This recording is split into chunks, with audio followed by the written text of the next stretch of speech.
Olá, você que nos acompanha pela JF TV no canal 35.1 pelo YouTube. Começa agora mais uma edição do Câmara em Debate, um espaço plural para discutir ideias e debater a nossa cidade. Por aqui sempre vamos convidar vereadores e convidados para debaterem com profundidade um tema representado por uma questão.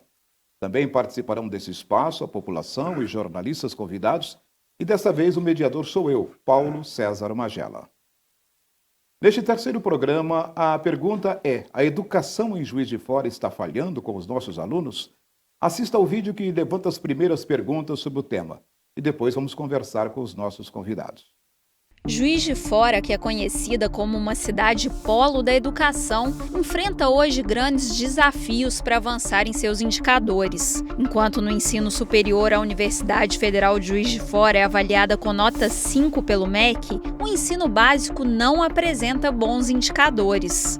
Nos anos iniciais do fundamental, o IDEB caiu de 5,6 em 2019 para 5,3 em 2023. Nos anos finais, ficou em 4,3 pontos, praticamente estagnado, e no ensino médio, o índice foi de apenas 3,6 pontos. Outro dado preocupante: só 49,5% das crianças da rede municipal estão alfabetizadas na idade correta, bem abaixo da média estadual de 72%. O ensino integral avança lentamente. Apenas 11,7% das matrículas estão nesse formato, contra 19,6% no Brasil. Para cumprir a meta do Plano Nacional de Educação, Juiz de Fora precisaria quase triplicar esse número. O lado positivo é que a cidade projetou modernizar o ensino por meio da tecnologia, e os docentes da rede municipal estão valorizados. Recentemente, tiveram um concurso público e possuem remuneração bem acima da média. Segundo o próprio sindicato, possuem o melhor plano de cargos do Brasil. Foi com essa marca que nós conquistamos o melhor quadro de carreira hoje no Brasil. Juiz de Fora tem vocação educacional, mas precisa transformar políticas públicas em resultados reais para garantir um futuro melhor para crianças e jovens. O Câmara Debate discute hoje: a educação em Juiz de Fora está falhando com nossos alunos? Para discutir essa questão, convidamos hoje a vereadora Cida Oliveira, do PT, que integra a Comissão da Educação e Cultura da Câmara, e o vereador Negro Bússola, que é presidente da Comissão de Defesa dos Direitos da Criança, Adolescente e Juventude. E participa ainda Nádia Ribas, doutoranda e mestre em Educação. A todos agradecemos pela presença e vamos conversar primeiro com os vereadores. Cida, Bússola, muito obrigado. Como vocês avaliam a principal fortaleza e a principal fraqueza da educação pública aqui em Juiz de Fora? Olá. Então, eu acho que é um tema muito importante para a gente fazer uma discussão. A educação é desafiadora, nós temos muitos desafios, é importante a gente dizer, mas eu colocaria para esse debate duas situações. Primeiro é que nós ficamos 14 anos sem concurso público, sem que a gente tenha um corpo docente permanente, que isso é extremamente importante, Paulo César, dentro das escolas, pelo fato de você, o seu professor, conhecer a comunidade, conhecer o seu aluno e poder desenvolver com ele desafios e, né, uma condição para que ele possa ser alfabetizado. Isso é extremamente importante. E, né, com a gestão da prefeita Margarida, nós conseguimos fazer com que a gente tenha aí o concurso, e hoje a gente tem mais de 1.000 professores sendo efetivados. Nós vamos ver o resultado disso em breve, porque isso faz toda uma diferença. E eu acho que o segundo desafio, e que a gente não nega que existiu, foi a pandemia, né? O período da Covid muito acertado em relação a gente ter né, feito aquele processo de ficar em casa, que eu acho que foi correto, porque havia naquele período, né, naquele tempo, o risco da vida das pessoas, e isso, querendo ou não, ele traz um desafio maior para os nossos alunos. Porque nós estamos falando aqui, viu, vereador Nego Bússola e a professora Nádia, que eu tenho certeza que ela vai também confirmar isso, nós estamos falando aqui da grande maioria das nossas escolas, elas estão localizadas na periferia, aonde você tem uma grande parcela da população em que a condição econômica dessa população tem um efeito muito grande, né, sobre os nossos alunos. Porque é diferente, um aluno que lê, que o pai compra um livro, que o pai coloca ele em outras atividades, nós vamos ver que tem um desenvolvimento pedagógico diferente. Beleza. Eu vou trazer o Nego Bússola também. Qual que é a sua avaliação nas nossas fortalezas e fraquezas, vereador? Eu tenho um olhar mais... Desculpe, primeiramente, quero agradecer essa oportunidade, a presença aqui da nossa vereadora, que trabalha arduamente pela educação, a nossa ex-secretária, mas retentora de todo o conhecimento através da educação, que é a Nádia. É você também, um grande amigo de longas datas. Eu acredito muito, não posso nem falar eu acho, eu tenho plena convicção, acredito e sou protagonista também de uma cena dessa. Na visão aguçada que a gente tem, a gente complementa mais o processo de continuidade da educação. Sabemos a incumbência que tem a escola nas suas quatro paredes, que é educar, instruir o cidadão, o indivíduo, mas eu olho muito, vereadora Cida, o pós, entendeu? Nesse tempo integral, contínuo, educacional, eu vejo muito o adolescente, a criança, como uma presa fácil e vulnerável. Porque às vezes eles vêm trocando a sua estadia dentro da escola por necessidade complementar que não se encontra em casa. Nós sabemos que a educação ela passa por um processo, ela tem mais evolução quando a pessoa é bem alimentada, quando ela é bem assistida dentro de casa. Então tudo é um processo para deixar o HD leve da criança para ela absorver a informação. E nesse processo a gente tem que fazer um trabalho contínuo, linear. Levar de um ponto a outro, de Uiapoque a Chuí. Para a criança ter a sua mente livre para ela absorver. Estamos passando por mudanças. O cenário hoje ele é total cooperativo para que as pessoas tenham assim, a falta de estabilidade e com isso se esquece do elemento filho, que é o herdeiro de tudo, né? Continuamente. E nós sabemos também da questão da escola, complementa muito o ensino, sabemos o quanto a casa tem dialogado muito sobre isso, sobre a falta de estabilidade dos profissionais educacionais dentro das escolas, a falta de comprometimento numa linha dessa com os professores, mas sabemos também o que está passando a nossa cidade nesse ponto.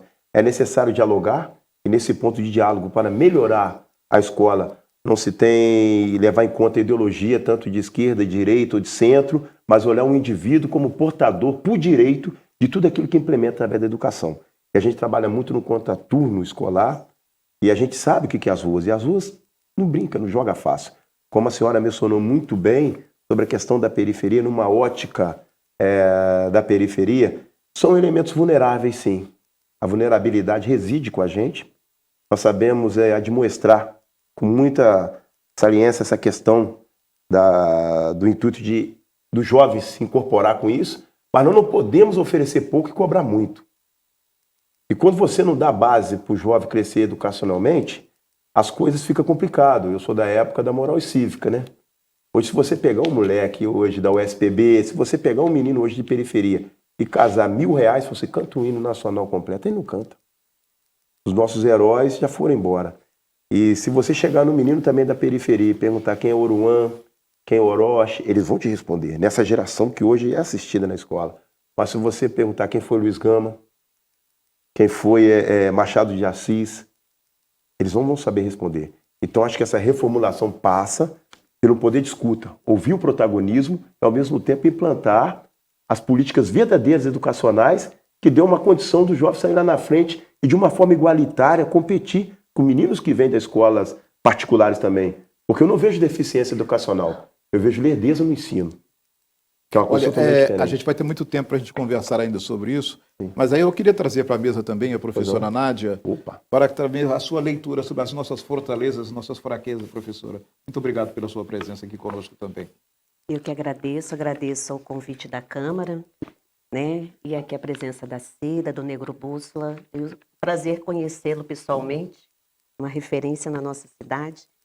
Bom, eu trago, como disse bem o Negro Bússola, um pouco dessa experiência recente de ter passado pela Secretaria de Educação.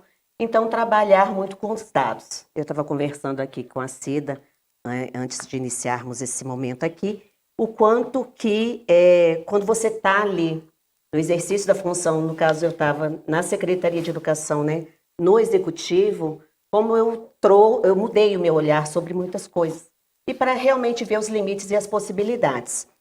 Nós temos 102 escolas municipais, 50 creches parceiras. E como disse a Cida, as nossas escolas estão localizadas, na sua imensa maioria, nas áreas mais periféricas, na zona rural, né? Na zona rural só temos escolas municipais. E as nossas creches, que também são um grande equipamento público, ainda não é gestão direta do município, mas é o município que coordena, que contrata as OSCs que atuarão nas creches, e o município tem um controle pedagógico do que está acontecendo. Então, eu vou ressaltar aqui que realmente temos muitos desafios ainda a vencer, não são poucos, mas como eu conversava muito com a prefeita Margarida, exatamente quando começaram a chegar alguns dados de avaliações externas, de que a gente teve um trabalho muito importante, que eu chamava de pavimentar algumas questões que estavam muito frágeis na rede municipal. Então, o concurso público, eu sou professora na rede há mais de 32 anos, então eu sou do momento em que esse plano de carreira estava sendo construído, e os concursos, eu fiz 3 concursos seguidos, né? Então, a gente tinha um grupo mais efetivo na escola, e isso é transformador para que a escola avance na qualidade. Garanta o que é o papel dela, que é o direito à aprendizagem de todos os estudantes. Esse é o grande papel da escola. Então, nós temos esse quantitativo, que é o maior, né, no município, maior do que a rede estadual ou municipal ou federal. Nós temos esse imenso número de equipamentos e que se expande por toda a cidade. Então, e uma diversidade muito grande. Mas aí, professora, eu queria só aproveitar e dar uma dinâmica assim mais acentuada sobre a nossa conversa, já que você está com dados, como estão os índices de alfabetização em Juiz de Fora? Na verdade, é uma pergunta: nós estamos formando alunos por conta de qualificação ou aprovando por estatística? Então, continuando, o que a gente chamou de pavimentação, eu estava chamando de pavimentação, outra necessidade que nós começamos a suprir nesses últimos anos, de que os nossos bebês já tivessem acesso à creche, assim como nós, na classe média, os nossos filhos, os nossos sobrinhos, né, têm o direito à creche desde que nasce. Essa era uma discussão muito recorrente com a prefeita, que nós tínhamos que garantir. Então, quando chegamos na gestão, mais de 1.000 crianças cadastradas não acessavam a creche. Foi um grande desafio. Nós inauguramos 7 creches nesse período e ampliamos isso. E assim, é uma fala que ela sempre é recorrente dela. Nádia, nós não veremos isso, mas esses bebês que estão entrando na creche com 1 ano, 2 anos, daqui a 15 anos, se eles quiserem concorrer a uma vaga na universidade, eles terão muito mais chance do que se eles não tivessem passado. E aí a gente entra num outro ponto, que nós temos ainda uma tradição no Brasil de que o ensino fundamental começa lá no 1º ano, né? Que é o ensino fundamental. E a gente desconsidera a educação infantil, que hoje é obrigatória. Então, com 4 anos, o menino tem que estar na escola. E isso não era recorrente. A família permanecia com essa criança em casa, muitas vezes nas ruas, né, por não ter outro equipamento ali, e ela só chegava na escola aos 6, 7 anos. Então, é obrigatório. Desde 2013, é obrigatória a educação infantil a partir dos 4 anos. E nós garantindo, o bebê entrando na creche, com 3 anos, automaticamente ele já vai para a escola. Então, a gente teve uma entrada grande desses estudantes que antes não chegavam. E como a educação é esse processo, né? Nessa pavimentação que aconteceu, o Negro Bússola falou muito bem sobre alimentação. Quando a gente introduziu o café da manhã em todas as escolas a partir de 2023, isso não é uma política barata, é um investimento muito grande e necessário. Porque a criança que chega lá, o bebê que chega na creche, eu ouvi esse relato, né, que eu conto em todos os lugares. A coordenadora da creche falando, o choro do bebê que chega na creche 7 horas da manhã é diferente do choro do bebê que chega alimentado. O choro do bebê. E aí a nossa criança, a gente lá da escola, quantas vezes eu ouvi a criança falar para mim 7 horas da manhã, tia, eu tô com dor de cabeça. E eu sabia o que era fome. Então a gente corria lá na cantina, pegava um cafezinho lá dos professores e um biscoito e dava para essa criança. Quando se torna uma política o café da manhã, a gente está investindo nesse direito à aprendizagem, numa criança que estará mais tranquila. Você está trabalhando com a questão, inclusive, até da violência, que é oriunda muitas vezes de várias questões sociais. Então, assim, são vários passos que a gente vem tomando. E esse índice é um índice preocupante, mas eu preciso ressaltar aqui um dado.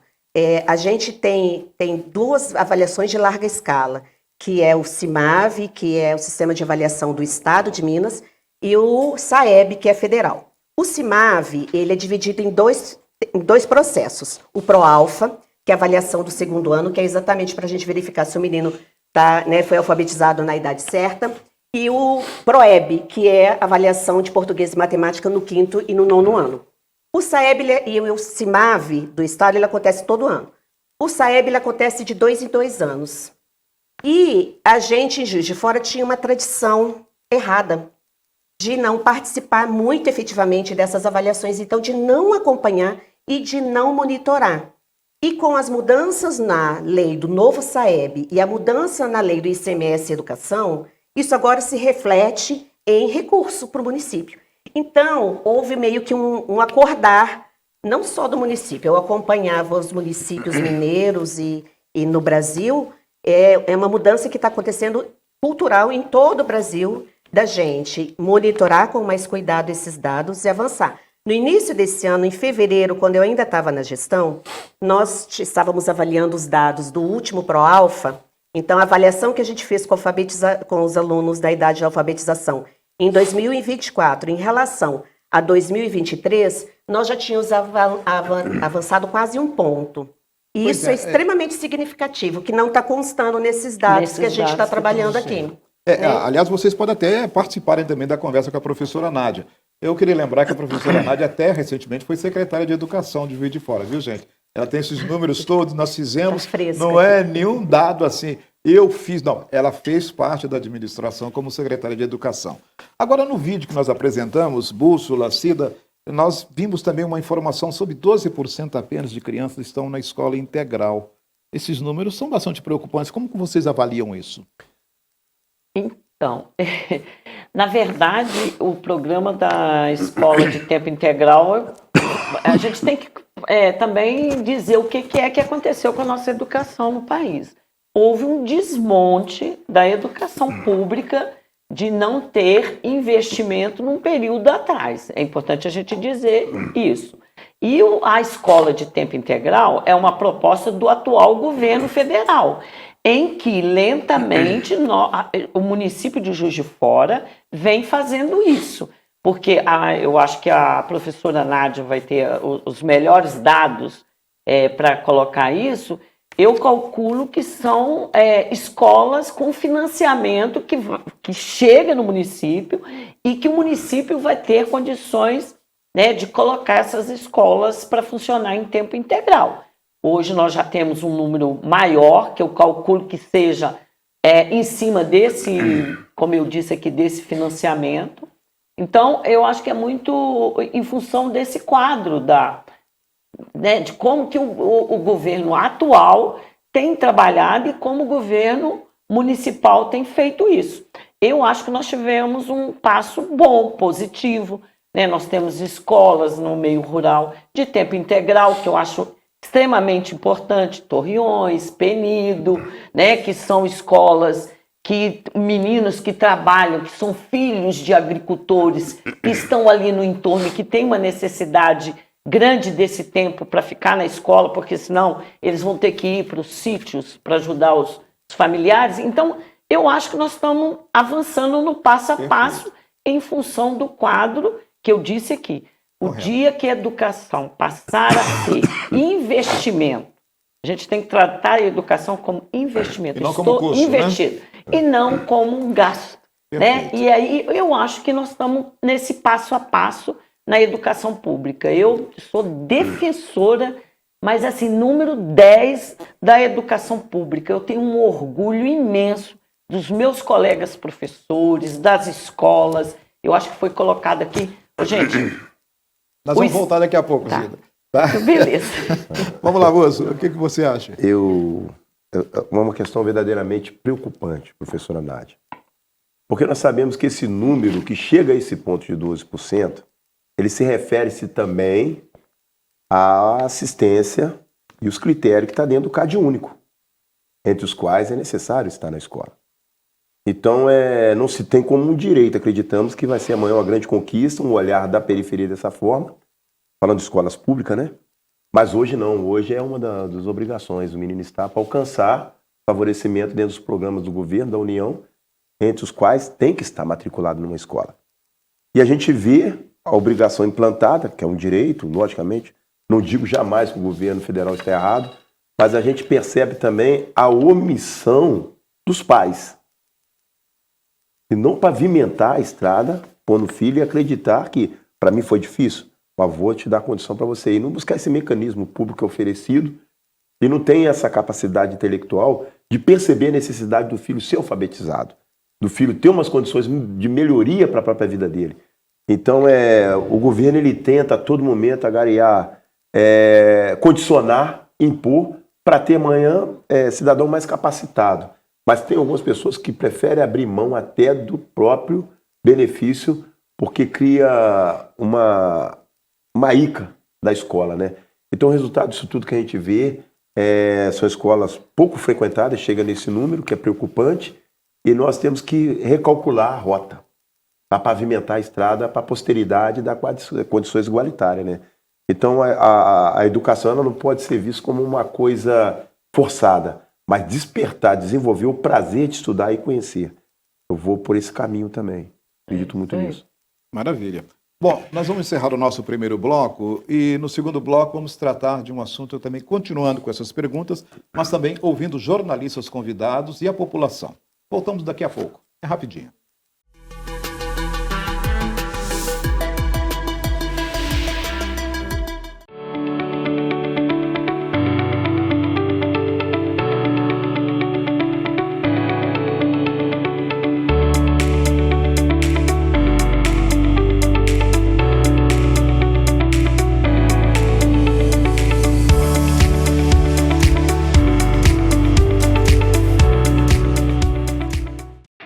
Prepara o coração porque chegou a hora de mais emoção com o Tupi, aqui na tela da JF-TV. O Galo Carijó encara o União Luziense no Estádio Municipal Radialista Mário Helênio a partir de 3h30 da tarde. É sábado, dia 11, e a emoção começa mais cedo aqui na tela da JF-TV, canal 35.1. A partir de 3 da tarde, nossa equipe de repórteres e comentaristas traz todas as emoções desse jogão. A transmissão acontece também no YouTube, o @Câmara Municipal JF. É a Câmara e os vereadores com o esporte da cidade. Câmara Municipal de Juiz de Fora, em campo com o Tupi.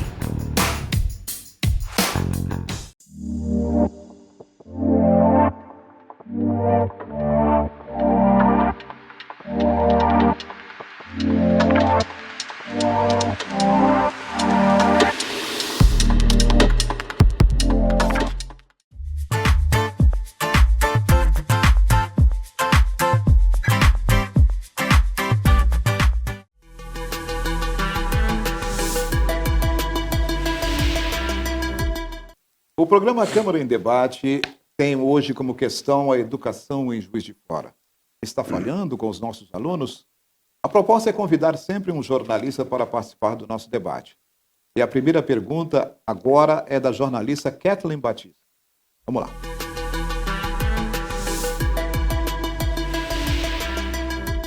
Olá, sou Kathleen Batista, jornalista. Agradeço o convite para participar do Câmara Debate. E o meu questionamento Por que Juiz de Fora apresenta um desempenho no mínimo preocupante quando se trata de educação básica? O último indicador, criança alfabetizada, divulgado recentemente pelo INEP, mostra que menos da metade dos estudantes foram alfabetizados na idade certa em 2024 aqui na cidade. Já pelo último IDEB, o Índice de Desenvolvimento da Educação Básica, o município registrou um desempenho pior do que nas edições anteriores, ficando até abaixo da média no estado de Minas. Enfim, se a educação básica em Juiz de Fora fosse um estudante, ele seria repetente. Qual a lição que o município ainda precisa aprender para mudar esse cenário? Bem, professora Nádia, acho que você é a melhor pessoa para responder essa pergunta. Você foi secretária de Educação e a Kathleen fez uma provocação bem pesada e legal, né? Fez, e a gente tem que agradecer, porque acho que o grande intuito é esse mesmo, né? Sim, com certeza. E ninguém está aqui para mascarar ou trazer dados errados. Nós temos muitos desafios na rede municipal, na rede estadual, enfim, de forma geral no Brasil. E só queria voltar na pergunta anterior, do outro bloco, sobre os dados de escola em tempo integral aqui no município. Mas eu não vou esquecer da pergunta da Kathleen, não, hein? Sim, não é porque tem a ver, aí eu já engato na resposta da questão. Quando eu usei o termo pavimentar, isso também faz parte, né? A Cida iniciou a fala aqui, nós há 15 anos praticamente, sem concurso na nossa rede, nós efetivamos de cara, no início de 2024, 1.040 profissionais do magistério. Isso não é pouca coisa. Isso mostra o quanto a gente tinha um quadro que todo ano mudava na escola, e isso é extremamente ruim pedagogicamente. Bom, voltando, escola em tempo integral. Nós tivemos em 2 momentos históricos de investimento. Escola em tempo integral, que eu estava conversando aqui no intervalo, né? Que é o ideal, isso é unanimidade, isso é mundial.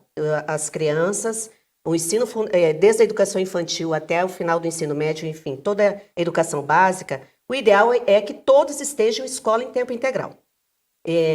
Mas o município sozinho não tem como arcar com isso. Isso depende de um programa muito maior e de apoio federal. Então, nós tivemos, em meados dos anos 2000, esse investimento, e aí Juiz de Fora passou a ter 5 escolas em tempo integral, e depois isso foi descontinuado, chegou até o momento em que não houve nenhum investimento nessa área. Eu lembro aqui com muita tristeza o período da pandemia, nós ficamos 2 anos com as nossas escolas fechadas, e foi uma luta retomar isso em 2021. E assim, nós não tínhamos nem orientação do Ministério da Educação. Se não fosse o Conselho Nacional de Educação emitir pareceres regularmente para nos orientar, nós não tínhamos o que fazer. Nós ficamos muito na berlinda na educação.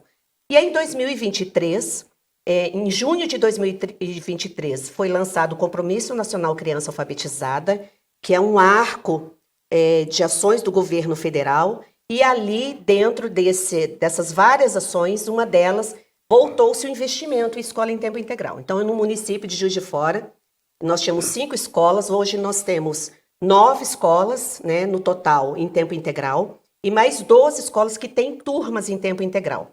E por quê? Porque nós temos um desafio da estrutura física. As nossas escolas são escolas que falta espaço, que a gente tem que investir em construção. Das 102 escolas, 14 são escolas em casas alugadas e numa condição muito ruim de funcionamento. Então, isso é uma coisa que a Câmara, né, tem que estar pensando junto com o Executivo. Como que a gente pode ampliar esses espaços e torná-los, de fato, um espaço seguro e efetivo para que esse menino, essa menina, que vão lá no seu projeto, que é importantíssimo lá na Zona Sul, tenham essa possibilidade dentro da escola, além dos espaços que tem da área de assistência. Porque, Nádia, a escola de tempo integral, ela não pode ser um lugar de depósito de criança. Ele tem que ter toda uma infraestrutura para receber esse alunado, para que ele tenha na parte, né, por exemplo, se ele está na sala no regular de manhã, à tarde ele tem que ter um currículo diversificado, em que ele possa, né, ter várias ações que vai complementar, né, o ensino desse menino, isso. Não é isso? Aí a pergunta da Kathleen é exatamente, quanto mais a gente garantir que esse menino tenha esses espaços do currículo comum das escolas, mas a parte diversificada, né, com a parte cultural, artística, nesse concurso foi o primeiro concurso que teve concurso, além das disciplinas tradicionais do currículo, nós fizemos concursos para os profissionais de Libras, isso foi um avanço, foi a primeira cidade do porte de Juiz de Fora a fazer concurso para o professor de Libras, né, que garante um aspecto essencial da inclusão nas escolas. Nós tivemos também o concurso das áreas artísticas, com teatro, dança e música. Por quê? Quando fizemos, pensando exatamente na escola em tempo integral. E é isso que vai nos fazer avançar. Agora, é uma reflexão, o Paulo Magela, e que a Kathleen Pode trouxe... me chamar de PC, é mais fácil. PC. Que é uma reflexão para toda a rede, né? Onde nós temos gargalos ainda dentro da escola.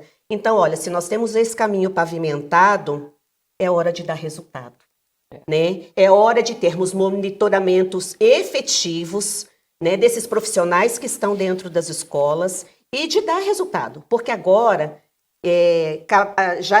nós não tínhamos uma tradição de participação dessas avaliações que mostravam os índices. Agora nós temos que mudar essa cultura. Perfeito. E nós temos que entender e encarar de frente esse resultado. Se nós temos só 49% dos estudantes na idade certa, ou seja, com 8 anos alfabetizados, de fato o município está reprovando. Está reprovado, seria reprovado na escola. Então, é um desafio para todos. Aí é um ponto importante que o Negro Bússola falou, da integração da família com a escola, da escola com a comunidade, né? Vários outros pontos. E, de fato, a gente, enquanto gestor, quem está na gestão, de um acompanhamento lá na ponta, lá na escola. Perfeito. O tema da educação, de fato, ele é muito complexo, né? E por isso vamos seguir esse bloco ouvindo a população.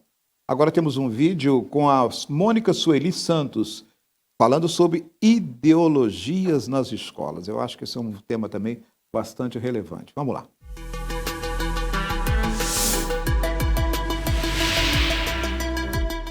Mônica Sueli Santos, sou técnica de enfermagem. A sala de aula é lugar de discutir ideologia?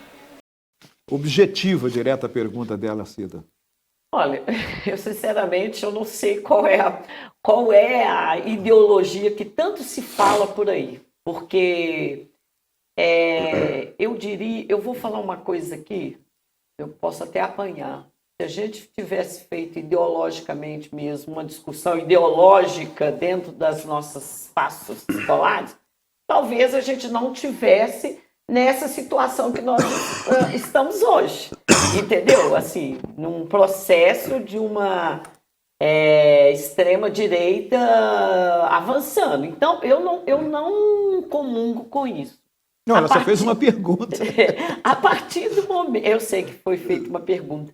A partir do momento que você fala a mãe, ô mãe, até a neutralidade dentro de uma escola, ela é ideológica, entendeu? É um tema ideológico. Se você é neutro, você não está dando capacidade para o seu aluno fazer o enfrentamento. Eu acho que nós, professores, nós temos que educar esses alunos para eles poderem avançar, para eles poderem ser cidadão crítico, capaz de intervir na sociedade, capaz de pensar. Isso é ideologia?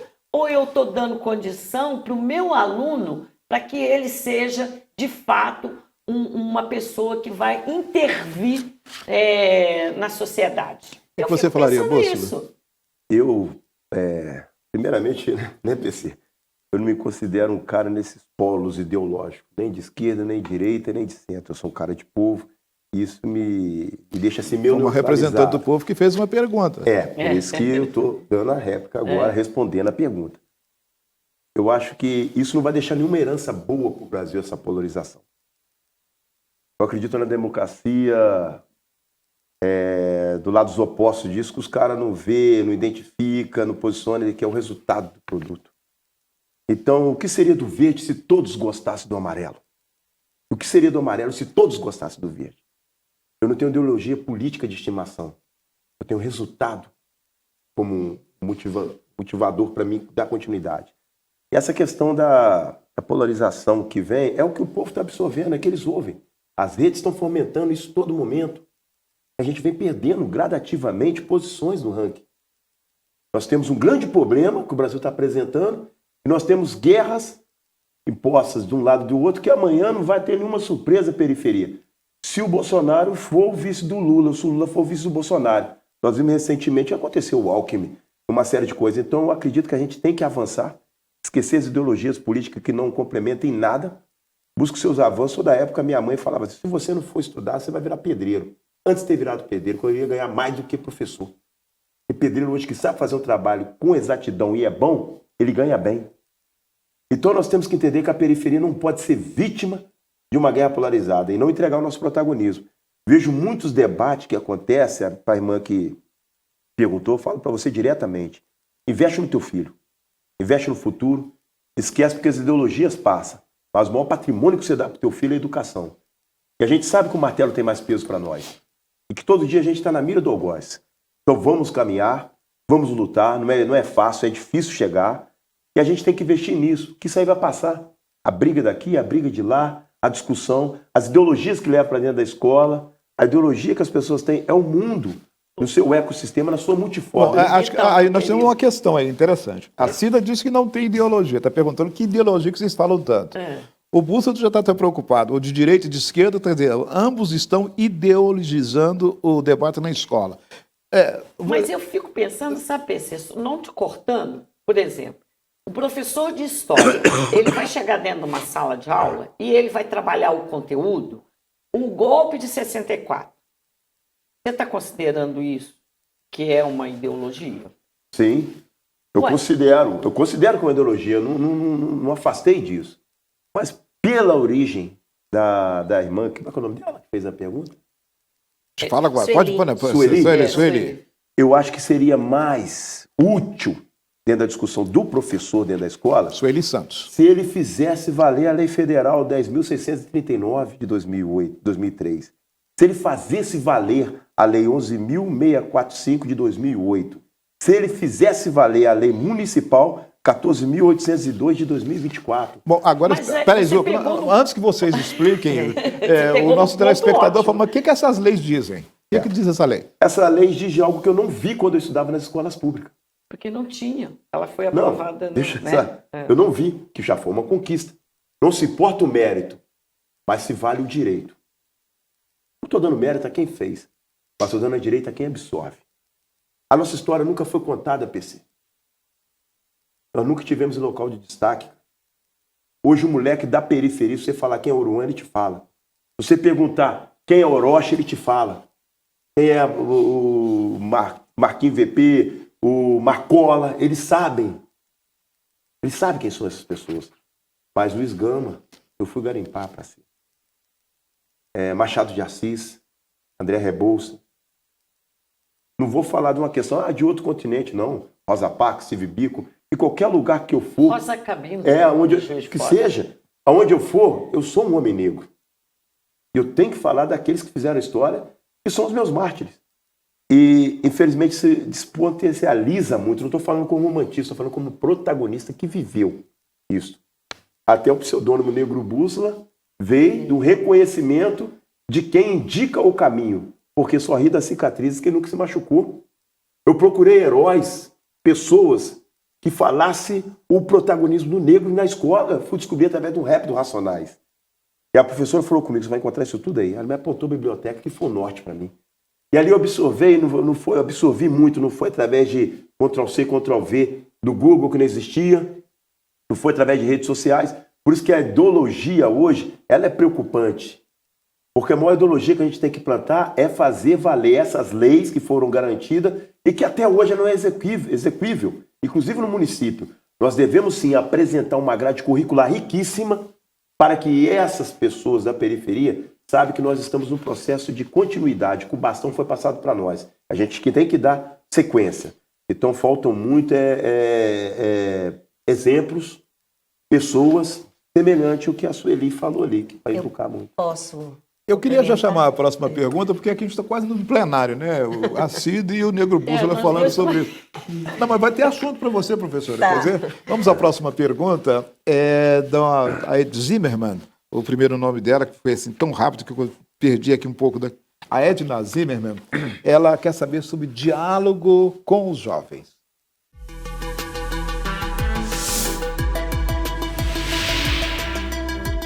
Meu nome é Edna Zimmermann. As escolas dialogam com a realidade da comunidade dos jovens. E aí, professora? Eu quero voltar novamente, igual fiz anteriormente, né? Eu acho que escola, como professora, é espaço, sim, para discutir ideologia. A escola não é espaço para impor ideologia.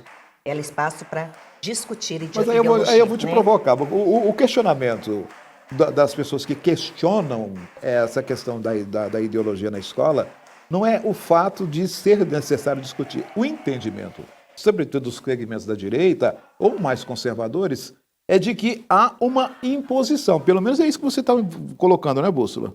Não. Não, né? Não é uma imposição. Não é por esse lado. E assim, não é a direita apontando. Ele diz Não é a direita. A polarização. É, a polarização. Então, seja esquerda, seja direita, há uma série de imposição. A Cida diz que não tem ideologia.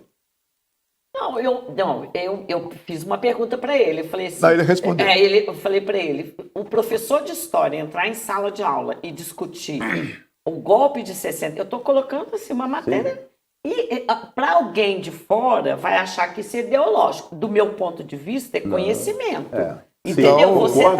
Você tá nesse aspecto, o Bússola concorda. Entendeu? Concordo. Então, assim... Por isso aí, que eu falo que é espaço para se discutir, não é para impor. Esse entendimento de que a escola está impondo só uma determinada ideologia, mais do campo da esquerda ou progressista, não é verdade. Mas é uma linha muito tênue, né? Uma Entre você linha, discutir isso. e você subliminarmente impor. Sim, é muito difícil ir para isso. Por isso que aí vem a pergunta da Edna.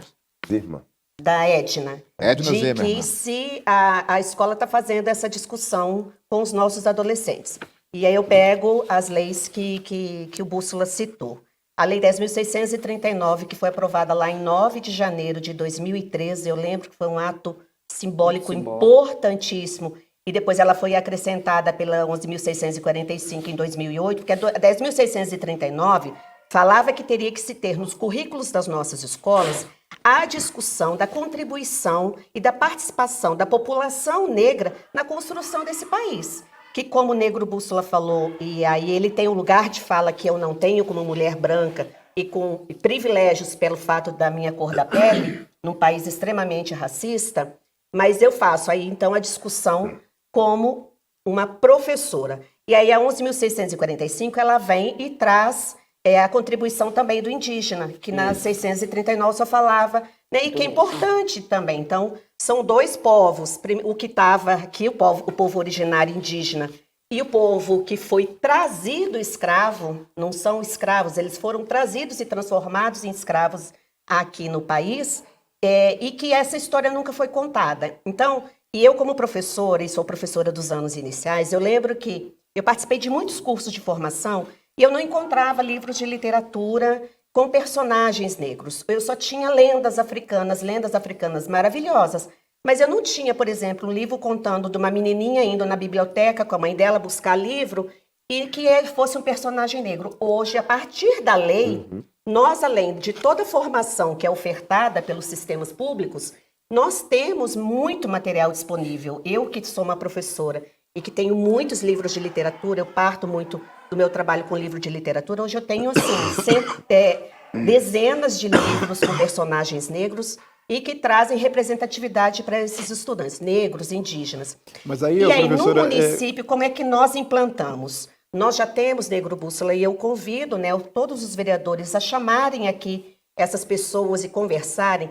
Nós instituímos, através de uma portaria, em 2023, o NUPRE, lá dentro da Secretaria de Educação. É o Núcleo Permanente de Relações Étnico-Raciais, composto inicialmente pelas professoras negras da nossa Secretaria de Educação. Então, a gente institucionalizou que essa é uma discussão que tem que estar em todas as nossas escolas. Certeza. Bom, desde o aluno, que tem que ter essa participação, que tem que ter o direito à voz e a ser escutado. E hoje nós temos no governo, através do governo federal, dentro de todo o arcabouço do Compromisso Nacional Criança Alfabetizada, a Escola das Adolescências, que é uma formação, uma capacitação dos profissionais para esse momento da escuta e do diálogo dos nossos estudantes. Porque Então, se eles já que não você está falando trouxerem o que jovem, eles querem, a gente... vamos responder a pergunta dela aí, mas eu só queria fazer uma observação. O Machado de Assis, a gente falava na escola, mas em momento algum falava-se que o Machado de Assis era negro. Exatamente. Esse que é o detalhe. Como André Rebouças. Como André Rebouças também, que fez o túnel Rebouças, engenheiro que fez uma reurbanização João Cândido. e que foi para a Europa com Dom Pedro II. Exatamente. Não é? Bom, jovens de direita na escola, como a escola lida com os jovens de direita? Porque agora estou invertendo o foco, sabe, Ocida? A sua leitura. Então, eu acho que eu parto do que a Nádia traz. A escola é um local de escuta. Você vai escutar também esse nosso aluno. O que ele traz no contexto da direita? Do que ele está discutindo como jovem e é de direita. É isso que você está me falando, não é isso? A pergunta te provocando. não passa por aí. Você está me provocando. E é bom essa provocação. Então, ao escutar esse aluno, eu vou também dialogar com ele o que ele traz e o que também se pensa a respeito daquilo que ele discute. Por exemplo, eu posso discutir com esse menino por que o país é um país desigual. Aonde é que nós vamos partir de onde para a gente entender a nossa desigualdade? Eu não tenho direito à cultura, eu não estou... Por que eu estou inserida nisso? Pelo processo econômico que a gente vive, que é o sistema que a gente vive, o sistema capitalista. Mas eu posso discutir com esse meu aluno o que as políticas públicas trazem para ele? Aí, se eu fizer esse embate dentro da sala, eles vão falar que eu estou fazendo o quê? Estou doutrinando o aluno. Mas eu, na verdade, estou mostrando para esse meu aluno a realidade. Ele se inserir na sociedade de uma forma em que ele conheça as duas situações, né? Então, assim, falar da direita, para mim, é uma pauta que eu acho que a gente teria que ficar aqui um outro programa, sabe, PC? Porque a gente precisa discutir, como eu disse aqui, as políticas públicas que estão colocadas. Então, já vou marcar então, o próximo debate sobre isso. Eu acho que a gente poderia discutir. Eu quero participar, tá? Tá, eu sei disso. Bom, Por gente... exemplo, nós estamos com pautas... Eu sou professor de geografia, eu gosto muito da área humana. Se eu estou lá dentro da sala, eu não ia discutir com o aluno o que significa a PEC da blindagem. Desculpa que eu ia falar outra coisa, mas é blindagem. É blindagem. Eu não vou discutir com o meu aluno. Aí, se eu discuto isso, eu estou ideologicamente influenciando meu aluno? Não. Eu estou trazendo ele para a realidade do que aconteceu no Congresso. E eu não posso negar isso. Eu não posso passar dentro de uma sala de aula e não trazer esse debate. Então, eu vou apanhar dentro da sala de aula. Eu tenho uma visão diferente. Apanhar que eu falo... Não, eu entendi. Ser questionada, né? Ser questionada. Não, pelo amor de Deus, violência não. Não, violência não é nenhum. Quando se fala, Cida, Nádia, PC, nessa questão educacional, eu tento sempre fugir do que está sendo oferecido e do normal. Veja você, nós estamos vendo hoje o crescimento notável da China economicamente. Estamos percebendo que Juiz de Fora já está dialogando com a China, tanto é que vai sair uma comitiva agora para a China. E tem 2 parlamentares que irão junto, então quer dizer, eu estarei junto. Mas na contramão, na tangente, eu já estou negociando com os chineses, o mandarim na periferia. Então deixa que eles discutam as suas ignorâncias, suas ponderações, e eu vou fazer um novo caminho, porque os loucos desbravam um caminho que mais tarde serão percorridos pelo sábio. Maravilha. E a gente tem que começar a fomentar isso, chegar antes das pessoas, chegar antes, deixa discutir. E vai muito uma fala com a minha mãe, uma analfabeta, lavadeira de rua, falou comigo, lavadeira de roupa, né? Lavava na época dos estudantes aqui. Minha mãe era sábia demais. Sempre são. Sempre são. A minha mãe falava assim, tenha a hombridade de levantar da mesa quando o discurso não te couber. Ela falou, sai na frente. Quem sai na frente bebe água limpa. Então eu vejo essa matéria-prima que movimenta o Brasil, Não deixo eles ficarem através de discursos de ideologias. Todo mundo pode ter o que quiser, o país é livre. Mas eu prefiro ir na tangente e desbravar caminhos, que amanhã serão percorridos pelos sábios. E quando se fala na ideologia, no discurso dentro de sala de aula, eu tento complementar, meu ponto é oriundo da periferia, o que os idealistas que discutem aqui não estão fazendo. Então eu falo, o que você faz para mudar? Hoje lá em Santa Luzia nós temos aula de inglês. E eu garimpei para achar professores negros para dar aula. Porque eu sei que para o menino branco, para ele é indiferente. Mas para nós que somos negros, quando vê um professor negro ensinando inglês, é um combustível para nós. Maravilha. Temos mais um bloco ainda. Nós estamos nesse bloco agora, estamos terminando, e daqui a pouco vamos falar sobre Juiz de Fora e a questão da educação também. Nós estamos conversando com a vereadora Cida Oliveira, Negro Bússola e a professora Nádia Ribas. Daqui a pouco. É pouco tempo.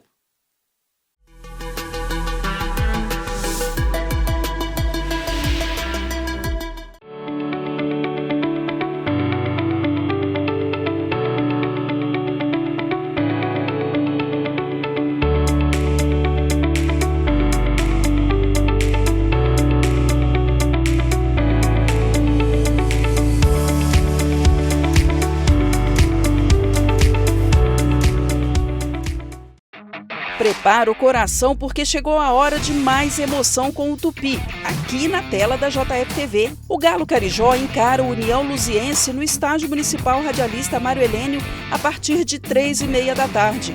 É sábado, dia 11, e a emoção começa mais cedo aqui na tela da JF-TV, canal 35.1. A partir de 3 da tarde, nossa equipe de repórteres e comentaristas traz todas as emoções desse jogão. A transmissão acontece também no YouTube, o @Câmara Municipal JF. É a Câmara e os vereadores com o esporte da cidade. Câmara Municipal de Juiz de Fora, em campo com o Tupi.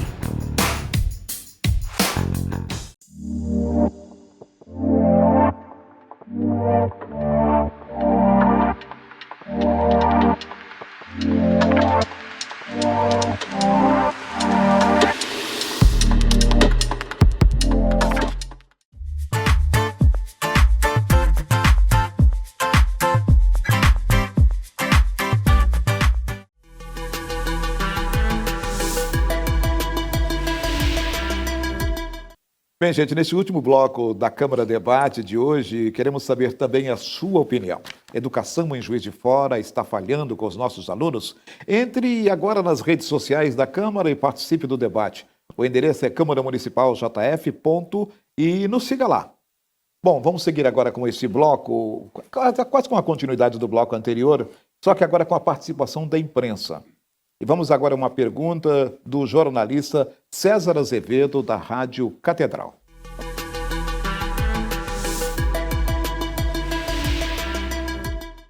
Olá, eu sou César de Azevedo, jornalista da revista O Síndico e da Rádio Catedral.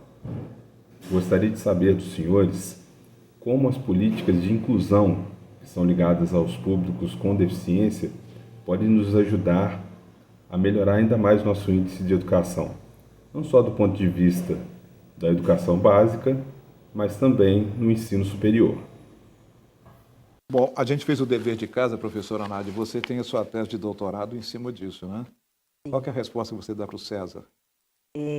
Que há um avanço significativo, mas volto com a palavra desafios, né? Nessas avaliações de larga escala, que a gente vem fazendo, nós já acionamos o MEC, e aí eu falo, né, não só municípios de Juiz de Fora, mas os municípios de forma geral através da Undime, os estados pelo Concede, de que são avaliações sem acessibilidade. Então, se eu dou uma avaliação para um aluno que não tem nenhuma deficiência e a mesma avaliação para o estudante que tem uma deficiência, ele não está sendo incluído. E aí, provavelmente, o resultado nesses índices serão resultados não corretos. Então, a gente precisa avançar nesse sentido, o MEC já está tentando melhorar, mas é um exercício muito mais dos municípios e dos estados ali na ponta. Juiz de Fora avançou, nós temos a lei do profissional de apoio, né, que é um professor, é a garantia que seja um professor como profissional do apoio na sala onde tem alunos com deficiência e que tem demandas além da pedagógica, as demandas de acessibilidade. Então, é um caminho grande e é um desafio que está recorrente. Nós estamos em muitas discussões com o MEC e outras instâncias, as universidades, porque o número de estudantes com deficiência, com laudo de deficiência, ele quadruplicou, quintuplicou nos últimos anos. Quando eu entrei na prefeitura há 32 anos, a gente nem usava essa definição, né? E a educação especial, na perspectiva da educação inclusiva, ela é muito recente no Brasil. Eu lembro que a Política Nacional de Educação, né, de Educação Especial na perspectiva da educação inclusiva de 2008, ela trouxe para o Brasil em torno de 400 mil estudantes que estavam fora da escola, estudantes que recebem o benefício, o PPC, o benefício de prestação continuada, porque tem algum tipo de deficiência. Eles nem iam à escola, inclusive por medo, às vezes, da família de perder o benefício. E isso foi um avanço, mas, ao mesmo tempo, trouxe muitos desafios para quem está lá na escola, porque é um público que ficou negligenciado e que está aqui. As universidades, ele toca nisso, as universidades estão enfrentando esse desafio também e está tendo que lidar, porque hoje você tem um menino que chega lá para prestar o vestibular e que está dentro da cota. Então, e a hora que ele entra, qual é a acessibilidade que esse profissional, nós os mais antigos, que somos muito tradicionais principalmente, vamos fazer as adaptações necessárias, porque temos que fazer.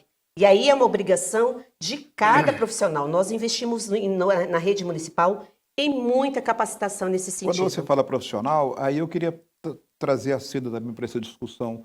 Professores para crianças autistas, Cida, ainda temos um déficit, não?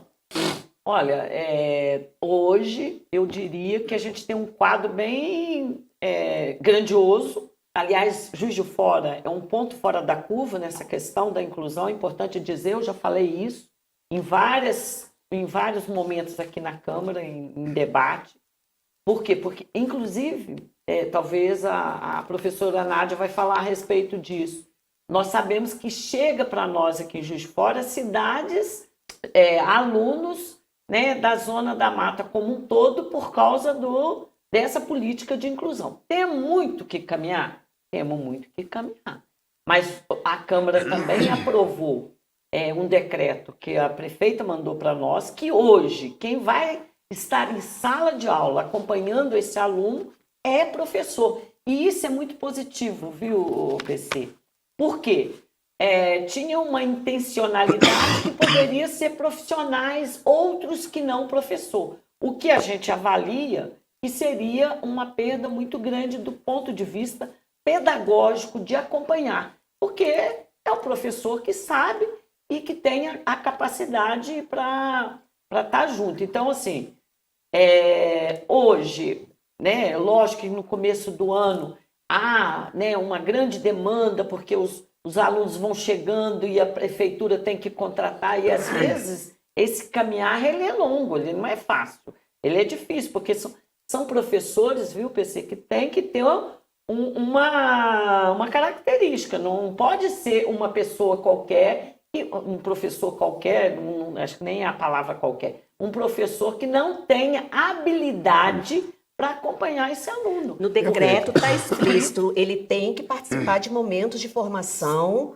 continuada, porque é um desafio diário. Com certeza. Né? E as famílias ficam atrás disso, e com razão, elas ficam na cobrança, pedindo, né, e falam a respeito, mas hoje, nós estamos falando de mês de outubro, é um quadro bem estável do acompanhamento desse aluno com deficiência. Nós temos esse... A Ângela Alvim... São difíceis, são desafiadores, viu? Com gente? certeza. São tarefas desafiadoras. A gente não precisa aqui falar, mas são coisas que não são fáceis. Eu já cheguei em escola e vi como que é a vida desse profissional do PDA diante do aluno. Não é brincadeira, não. Perfeito. Entendeu? E para a família também, né, coitado? Eu queria que você respondesse a pergunta da Ângela Alvim. Vamos acompanhá-la.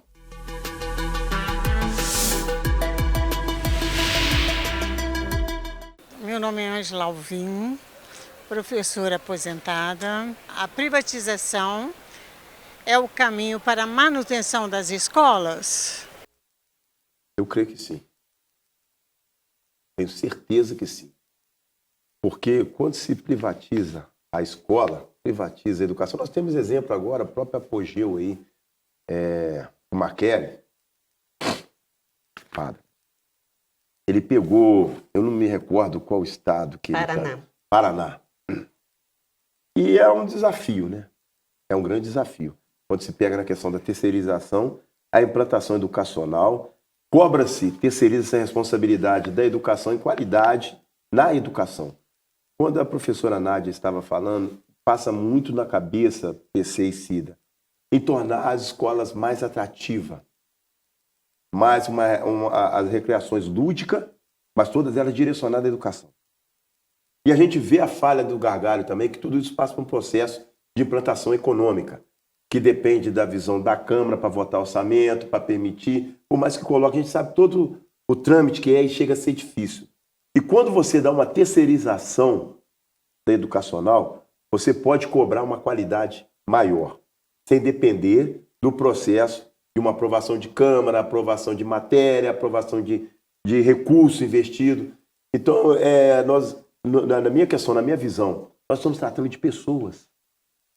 Como pode um cara que já formou, uma pessoa que já é formada, tem sua vida toda definida, julgar uma matéria tão importante quanto essa pelo achismo? Eu acredito, eu penso, abra a oportunidade de diálogo para entender. Pô, nego, você acredita se terceirizar é importante? É lógico que é importante, porque ele tem que ter um critério de qualidade de escola, porque ele está na competitividade.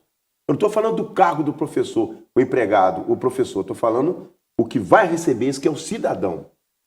O cidadão.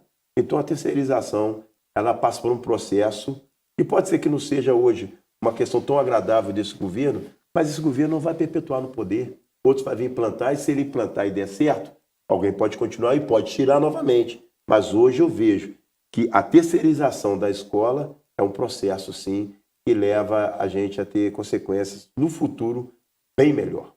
Bom, eu não posso deixar de provocar as duas professoras aqui.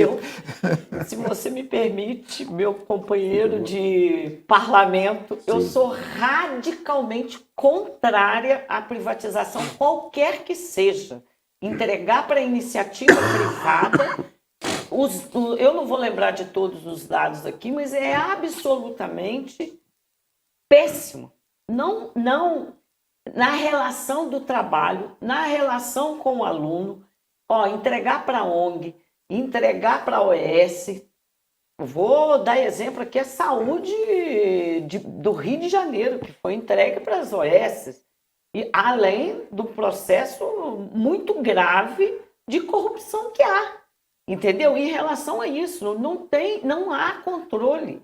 E privatizar a educação pública é alijar o filho da classe trabalhadora de um direito à escola pública, né? Eu acho que nós temos que lutar por outras coisas. Nós temos que lutar para ter laboratórios de aprendizagem, nós temos que lutar para ter todas as condições, biblioteca, professores bem remunerados, porque hoje, meu querido, professor tem que trabalhar em quase 3 redes. Aí você me deu uma chance de fazer a próxima pergunta, porque o nosso próximo entrevistado ele vai falar sobre exatamente o salário dos professores. Então, vamos ver.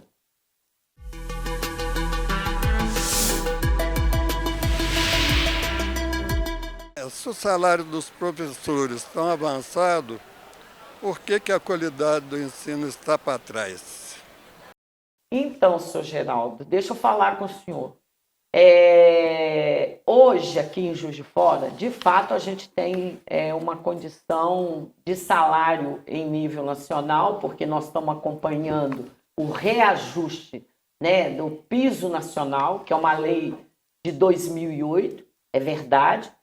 Mas também é verdade, senhor Geraldo, que o professor ele tem que trabalhar, na grande maioria deles, eles têm que trabalhar na rede pública municipal, na rede estadual e na rede privada.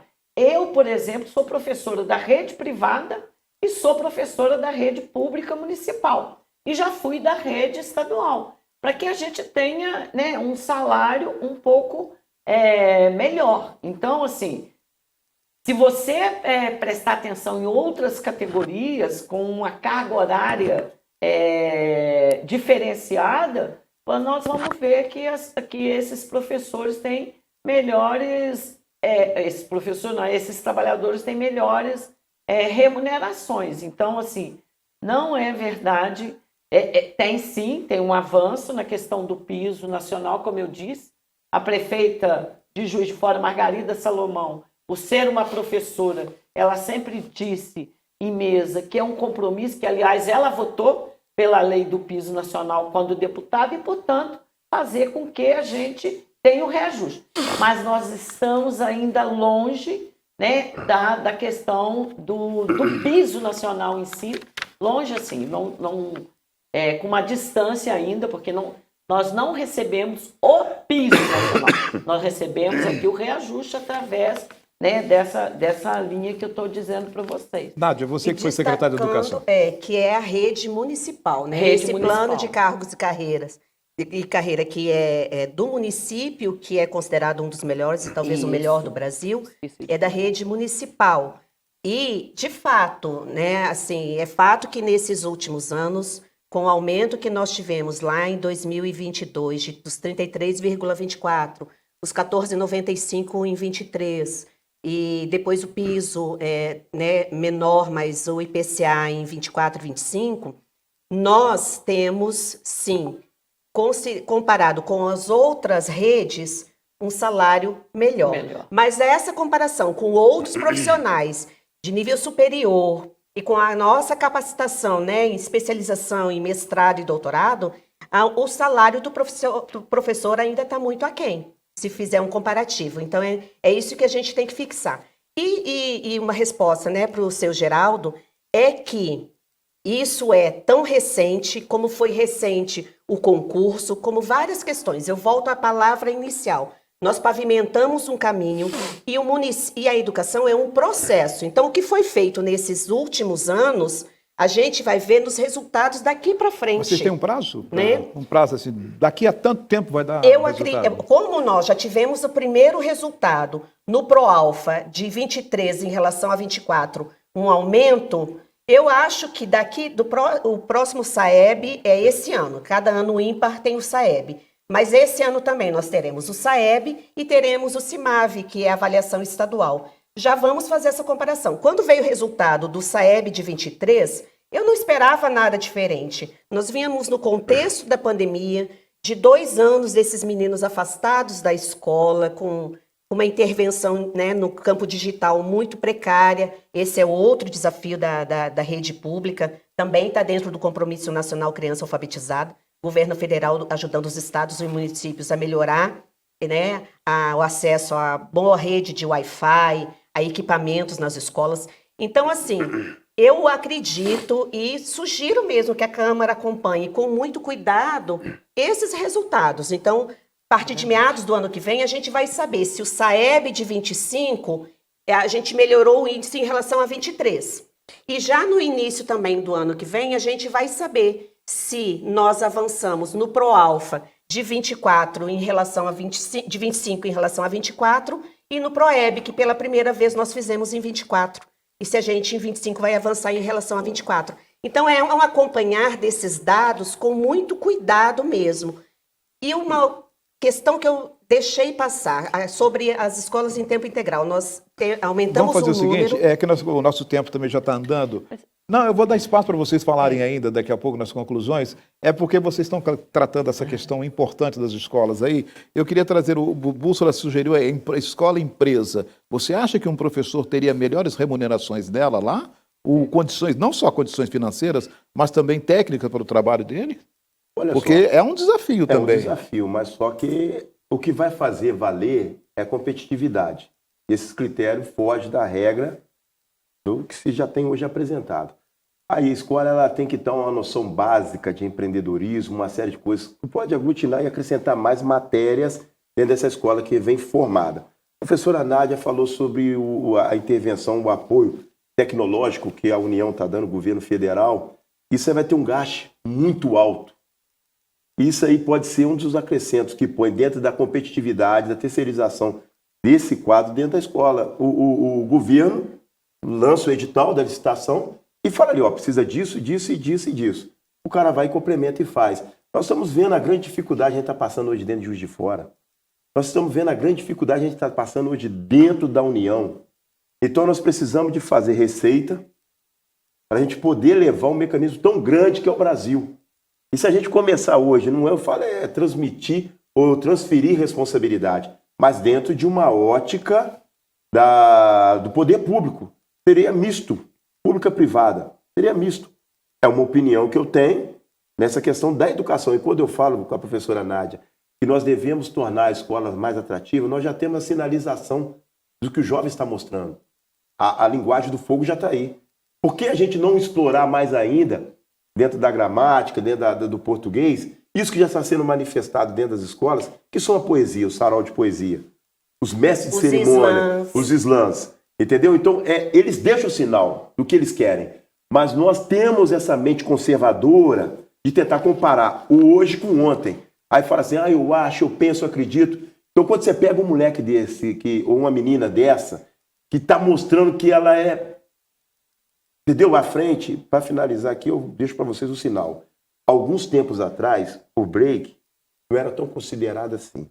Ganhou o mundo através de um manifesto da cultura hip hop que nasceu em Nova York, no Brooklyn, e tinha 4 grupos totalmente ideológicos que eram opostos numa guerra territorial. Eram os latinos, os americanos e os africanos.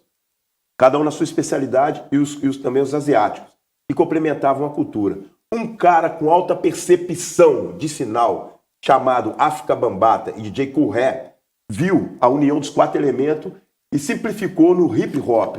E dentro disso eles trouxeram uma competição mundial. E hoje o que era considerado manifesto periférico entrou até na Olimpíada. É esporte olímpico. Esporte olímpico. Então a gente tem que começar a perceber os sinais. Fomentar. Mas a escola das adolescências, a ideia é exatamente essa. É sobre isso. É ouvir o que esse menino traz de novidade e que para nós, professores, a gente nem acompanha, né? Porque sobre isso. o que eles têm de novidade é muito grande. Como que você junta isso ao conteúdo que tem que ser trabalhado, né? Fazer uma junção. Esse é o período de estudo mas que tem que ser feito. Nós estamos falando de conteúdo, falando de ideologia, mas um assunto que vocês fizeram uma introdução, Cida e a professora Nádia falaram no início, alimentação, merenda escolar, porque não adianta tudo isso se o aluno também não tiver uma alimentação adequada. Qual que é o cenário que nós temos hoje aqui em Juiz de Fora? A merenda escolar nas escolas. Posso responder? Eu? Posso falar? As duas? Tá. Vocês são professoras. Não, primeiro dizer que eu acho que assim, a própria professora Nádia disse aqui no começo. Exatamente, né, por isso eu estou trazendo para cá de novo. Ela falou que hoje, por exemplo, a nossa criança chega na escola, ela tem um café com leite, ela tem um pão ou um biscoito. Em que momento nós tivemos isso? Eu acho isso importante, porque a nossa criança chega lá sem nenhuma condição que vem de casa. E a minha escola que eu trabalhei, eu estou de licença por causa do mandato, eu sei disso, eu vivi isso, eu vi. Os meninos chegam na escola, é a única coisa que eles têm, é a merenda da escola. E ampliou. Né? Hoje ele tem o café, ele tem, se for tempo integral, ele tem o almoço, à tarde ele tem outro café ou uma fruta, eu acho que na maioria das vezes é uma fruta, e quando ele vai embora, ele tem o uma jantar. jantinha ainda. Ele vai embora para casa alimentado. E assim, honestamente, tem coisa para melhorar? Acho que tem. Os desafios da educação são imensos, gente. Não são fáceis. Né? A gente sabe disso. Eu disse aqui no início, nós temos que começar a pensar a educação como investimento e não como gasto. Né? Se a população, se o povo brasileiro paga seus impostos, nós queremos o quê? Políticas públicas com... mais eficácia. Eficaz, evidente que sim. Entendeu? A gente, a merenda... Não, eu queria que você fechasse esse assunto. A merenda... Mas eu quero que o Bússola fale e depois você fecha, que você dá um fechamento nisso. Exato. É de suma importância, cara. O acompanhamento de uma nutricionista. Nós sabemos que a escola, às vezes, é muito mais atrativa numa fuga alimentar do que no parâmetro educacional. Exato. E a gente não pode passar por despercebido dentro de um fato desse. Às vezes é a única alimentação que a criança tem. É a única alimentação, os pais fazem como vai para a escola e come. Já tivemos relatos, fatos como esse, já tornou até filme. De pessoas que vão para a escola numa fuga alimentar. E quando a gente complementa, acho que tudo é interligado, entendeu, Cida? A alimentação, o pátio, a escola colorida, a ponto de fazer que o moleque ele sonha que chega outro dia para ele voltar no seu habitat natural. Fazer da escola o seu habitat natural. Então a alimentação ela tem que ser complementada, regada de todo o estudo que fortalece. Sabemos, gente, isso é cientificamente comprovado, que uma criança que tem uma boa alimentação ela desenvolve muito mais. Ela tem muito mais capacidade de conhecimento, isso aflora para ele, busca nele, e a gente tem que passar até por esse processo de saber interpretar e entender. Eu não sei se dentro dessa questão da Secretaria de Educação tinha nutricionista para orientar qual era a melhor isso que por isso que eu deixei você por último, Cida. Eu não sei se... Vamos lembrar que o que a gente chama de merenda, né, a alimentação escolar, ela faz parte de um processo muito maior que é de segurança alimentar no país. Quando a gente assumiu a gestão lá em 2021, naquele processo de pandemia, nós tínhamos um relato das instituições de caridade no município, que em torno de 50 mil famílias no município, 50 mil famílias, imagina isso em quantas pessoas, estavam passando fome. Então, nós tivemos uma ação muito incisiva nos kits de alimentação, na cesta básica. Aquele ano foi fundamental. Eu lembro que a prefeita falava, as pessoas precisam comer, as pessoas estavam com fome. E a partir daí, junto com a Secretaria, né, de Agropecuária, Abastecimento, a SEAPA, nós fomos construindo um modelo que agora está repassado esse papel para a Secretaria de Educação. Antes era a educação junto com a SEAPA, agora é a educação, voltou para a educação. Mas a gente foi construindo um modelo para que a gente atendesse todos os parâmetros previstos na legislação. Os meninos querem tomar leite com chocolate todos os dias. E eu achava lindo dar leite com chocolate doce. Aí eu fui descobrir, levei uma chamada do governo federal que não pode. O chocolate é aquele chocolate sem açúcar. Porque o índice de obesidade entre as nossas crianças e adolescentes, ele explodiu nos últimos anos por causa da má alimentação. Então, a alimentação na escola, ela tem que ser toda dentro de critérios nutricionais, nutritivos, quantidade de proteína, quantidade de carboidrato, tudo pesado. Então, construir essa métrica... No meu tempo era pão com salame e um refrigerante. Isso era... A gente levava naquela lancheira de plástico. Exato. Né? Nossa, adorava. Mas hoje não, tem critérios. E se você sair desses critérios, você responde, inclusive, lá criminalmente. E aí, um outro avanço que nós tivemos, e que aí é investimento, e por isso torna mais caro, é que o município não cumpria que de 100% do recurso para alimentação escolar, o município tinha que usar pelo menos 30% na compra da agricultura familiar. Juiz de Fora não cumpria nada, cumpria zero disso. E nós começamos, então, a CEDIC, a SEAPA, eu participei desses encontros assim só para observar. Reuniu os agricultores da região, eles formaram cooperativas e, a partir de então, nós começamos a comprar dos produtores da região. Então, em torno de 2 milhões, mais ou menos em 24, que a gente comprou de alimentação, nós compramos dos pequenos agricultores, porque você fomenta também a região. E tem que salientar também que o processo é todo através de edital, ele é público, você tem que... É um processo bastante complicado. Teve um momento, em 23, nós conseguimos, num edital, ganhou uma grande empresa de carne do Brasil para fornecer, né, a carne, a proteína para o município. Foi um desastre. Essa grande empresa, foi um desastre, porque ela começou a entregar peças de carne muito grandes, com muita gordura, e que não atendia os critérios nutricionais. Só que nós precisamos... notificar essa empresa algumas vezes antes de poder encerrar o contrato e chamar a próxima. Então, esse é um complicador que a gente vive no sistema público, né? Mas, em todo caso, eu, com todo respeito, contrariando o que você falou sobre a privatização das escolas, educação é serviço essencial. E serviço essencial não deu certo quando privatizado em nenhum lugar no mundo. Então, educação, saúde, segurança... são serviços essenciais e que têm que ser mantidos monitorados pelo Estado e cobrados pela sociedade. Bom, a gente não está no plenário da Câmara Municipal e nem debate eleitoral, mas eu vou pedir aos nossos convidados que em 2 minutos façam as conclusões finais. É possível isso? 2 minutos? Tem um ditado que diz que a síntese é um dos poderes mais importantes que a gente deve ter. Fala isso para professor. Para professor, para jornalista, radialista, né, líder comunitário, né, tem que falar bastante. Vamos lá, Cida. Quer falar? Pode falar você. Por favor. Eu estou usando pela ordem alfabética, na verdade, né? Tá, Como não. vocês são vereadores. Então, não, primeiro eu acho que registrar a importância desse espaço aqui, sua presença, PC, né? De estar com a gente aqui, mediando essa discussão. Acho que ela é importante. Que outros espaços e debates e outras pautas aconteçam. Mas eu queria fechar sobre a questão da privatização, sabe, meu colega, vereador, assim, me preocupa muitíssimo, e eu vou dizer, não vou dizer o município, mas você deu você falou bastante sobre a questão da terceirização. Aqui bem perto, uma cidade, eu me lembro que ela estava fazendo ela estava, na verdade, terceirizando a educação.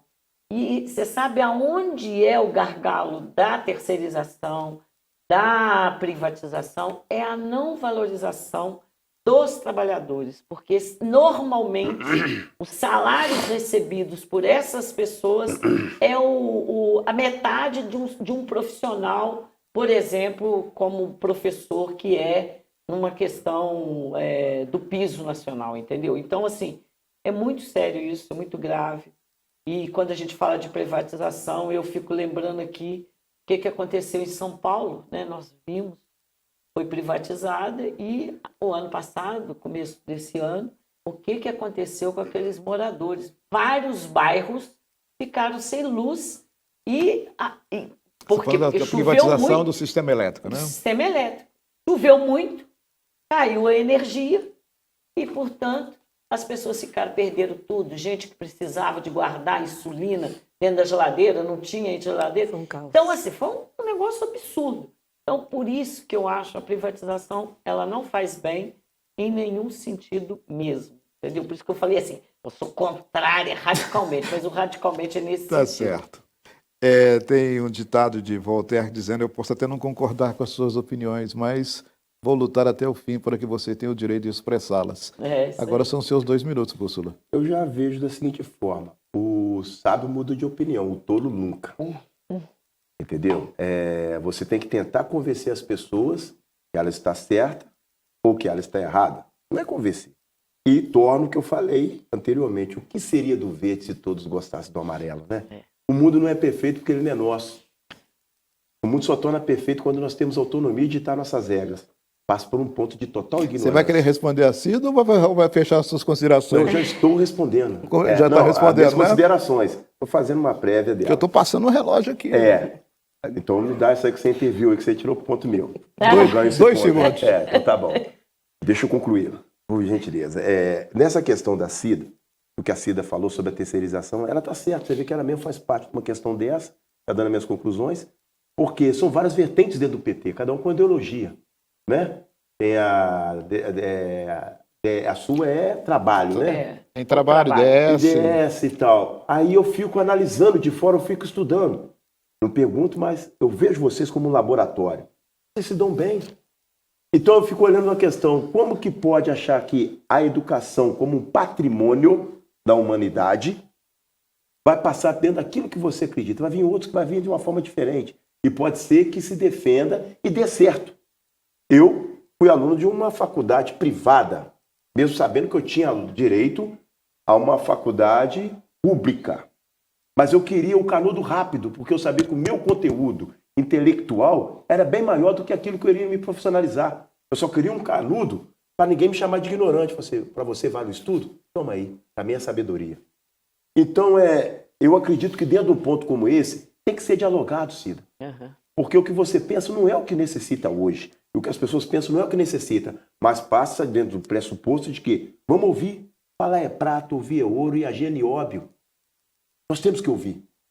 Então, fica dentro desse ponto. As minhas considerações finais partem por aí. É que nós estamos numa construção. Ninguém é retentor de total conhecimento que vai dar solução ao mundo.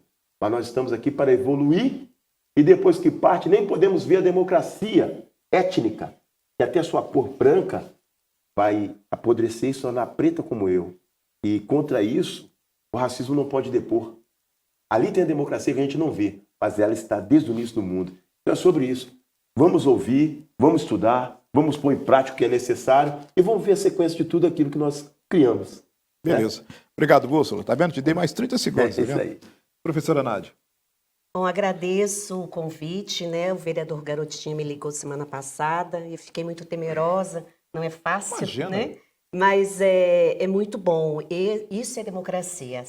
É um espaço onde nós temos variadas ideologias, variados pontos de vista. Tá. E é isso que nos constitui e é isso que é a beleza da humanidade. Quando eu tento impor uma única lógica, uma única ideologia, isso se perde.